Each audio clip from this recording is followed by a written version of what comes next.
Di dunia saat ini, ada banyak sekali profesi yang bisa kalian geluti. Mulai dari konten kreator, marketing, buruh, sampai menjadi tukang cukur. Nah, di antara banyaknya profesi yang ada, dapat dikatakan bahwa tukang cukur merupakan salah satu profesi paling tua yang ada di dunia saat ini. Dalam perkembangannya, seorang tukang cukur merupakan profesi yang selalu terikat oleh berbagai aspek, entah itu aspek budaya, sosial, sampai ekonomi. Hal itu dapat kita saksikan dari belahan dunia yang dimulai dari zaman Mesir kuno sampai era modern, khususnya di negara barat. Nah, untuk mengetahui berbagai kejadian tersebut, mari simak sejarah tukang cukur yang telah kami rangkum dari berbagai sumber yang ada.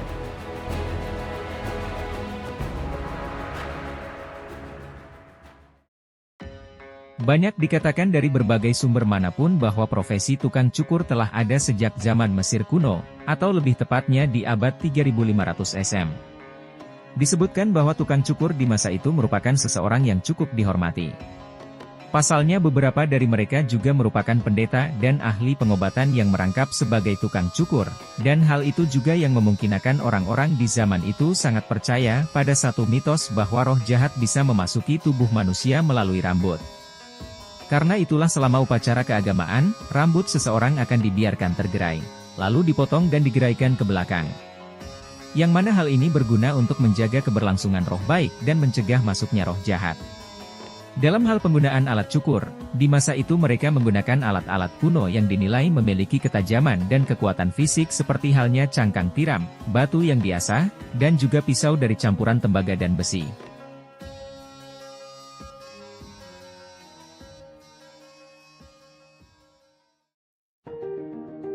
Dikatakan bahwa istilah barber pertama kali muncul di masa Romawi yang berasal dari kata barba yang artinya jenggot. Dan mencukur jenggot kala itu merupakan simbol penting bagi laki-laki sebagai bentuk peralihan dari fase remaja ke fase berikutnya. Dalam hal ini, berarti seorang tukang cukur telah terlibat dalam kelangsungan budaya dan nilai sosial. Lalu di masa itu, peran rambut dalam fisik seseorang merasa dipandang sangat penting untuk melangsungkan budaya dan gaya hidup yang narsis. Terbukti ada beberapa model rambut yang pernah viral di masa itu. Di kalangan wanita misalnya ada Tutulus hairstyle, Nodus hairstyle, dan Flavia hairstyle. Sedangkan untuk kalangan laki-laki, misalnya di zaman Kaisar Julius mengharuskan pria berambut tebal atau kasarnya laki-laki tidak boleh botak. Di zaman Kaisar Nero dengan gaya rambut ikal dan cambang, dan di zaman Kaisar Hadrian yang entah tren rambut seperti apa namun di masa itu dialah yang memulai tren untuk menumbuhkan janggut di kalangan laki-laki.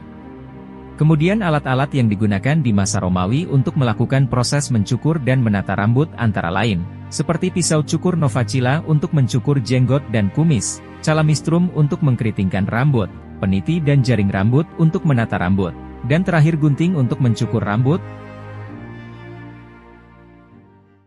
Tukang cukur di masa abad pertengahan mengalami penambahan peran.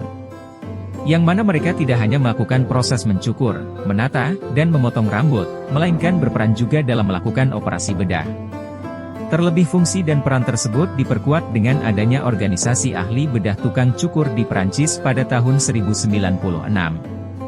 Selain itu, diperkuat juga oleh perintah Paus Alexander III di tahun 1163 yang menyerahkan pekerjaan medis kepada tukang cukur yang sebelumnya dilakukan oleh para pastor dan biarawati. Namun di tahun 1300, Inggris mulai memberlakukan pembagian kelas yaitu mereka yang melakukan cukur dan mereka yang melakukan operasi bedah. Lalu dalam Undang-Undang tahun 1450 dijelaskan bahwa tukang bedah tidak boleh melakukan cukur rambut dan tidak ada tukang cukur yang boleh melakukan pembedahan kecuali mencabut gigi.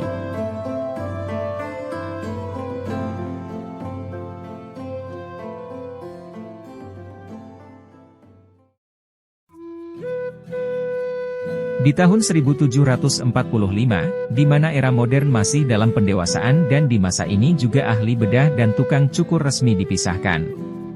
Namun kain warna putih yang terdapat bekas darah tetap melilit pada tiang-tiang tukang cukur yang sampai saat ini tanda tersebut merupakan simbol dari barbershop. Namun dengan adanya perubahan ini terutama di era modern, yang ditandai dengan peranan akal manusia yang dijunjung tinggi, penemuan teknologi-teknologi baru, konsep-konsep ilmu pengetahuan, dan tatanan sosial yang lebih ilmiah, nyatanya membawa manusia pada keserakan untuk melakukan kolonialisasi, imperialisme, sampai peperangan di belahan dunia.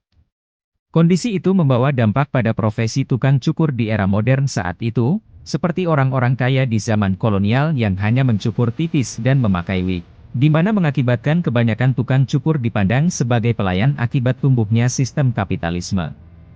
Tetapi saat terjadinya Perang Saudara di Amerika Serikat, dengan masuknya imigran Belanda, Jerman, dan Swedia, profesi tukang cukur terus meningkat. Dan hal itu ternyata membawa dampak pada derajat profesi tukang cukur di Amerika. Seperti pendirian tempat tukang cukur sebagai institusi yang diterima di Main Street, dibentuknya Badan Perlindungan Barbers di Ohio pada 6 Desember 1886, dibukanya sekolah tukang cukur di Chicago pada tahun 1893. Dan mengeluarkan Undang-Undang Izin Tukang Cukur terkait pemeriksaan kesehatan di negara bagian Minnesota pada tahun 1897. Dan hal itu pun diikuti juga oleh negara bagian lainnya. Lalu saat insiden Perang Dunia Kedua, ada beberapa model potong rambut yang cukup populer kala itu. Seperti flat top, boot, reukat, dan princeton cut.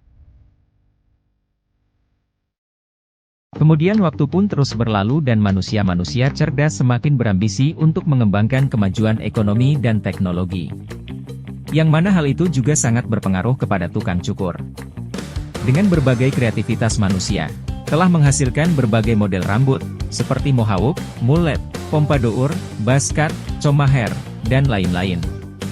Dengan menciptakan alat-alat yang modern dan ramah manusia telah menghasilkan alat dan media seperti gunting, razor, silet, mesin cukur, sisir, cermin, dan lain-lain.